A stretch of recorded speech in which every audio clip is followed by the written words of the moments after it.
நீங்கள் பார்த்துக் கொண்டிருப்பது நியூஸ் 21 செய்திகள். தமிழ்நாடு செய்திகளை உடனுக்குடன் தெரிந்து கொள்ள நியூஸ் 21 செய்திகளை பாருங்கள். உண்மை, உழைப்பு, உயர்வு. திண்டுக்கல் மாவட்டம் கொடைக்கானல், கீழ்பூமி, ஜிம்கானா ஆகிய பகுதிகளில் தாமதமாக தொடங்கிய உறைபனி சீசன் காரணமாக சுற்றுலா பயணிகள் உற்சாகம் அடைந்துள்ளனர். அதே கொடைக்கானல் மலைப்பகுதி முழுவதும் கடும் குளிர் நிலவி வருவதால் பொதுமக்கள் அவதியடைந்துள்ளனர். காஷ்மீர், இமாச்சல் பிரதேசத்தையே மிஞ்சும் வகையில் தற்பொழுது இருக்கிறது கொடைக்கானல். இந்த நிலையில் கடந்த சில நாட்களாக திண்டுக்கல் மாவட்டம் கொடைக்கானல் மலைப்பகுதிகளில் கடந்த சில நாட்களாக பனியின் தாக்கம் அதிகரித்து காணப்படுகிறது.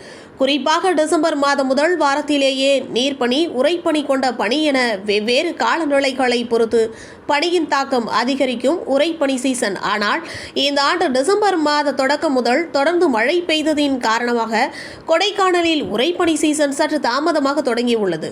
குறிப்பாக இன்று காலை நட்சத்திர ஏரியில் நீர் ஆவியாக மேலே பறந்து செல்லும் ரம்யமான காட்சி காண்போரை கவர்ந்தெழுத்தது. அதேபோல கீழ்பூமி, ஜிம்கானா உள்ளிட்ட பகுதிகளில் உறைபனியானது தற்பொழுது தொடங்கியுள்ளது. நியூஸ் 21 செய்திகளுக்காக கொடைக்கானலிலிருந்து கூல் சுரேஷ்.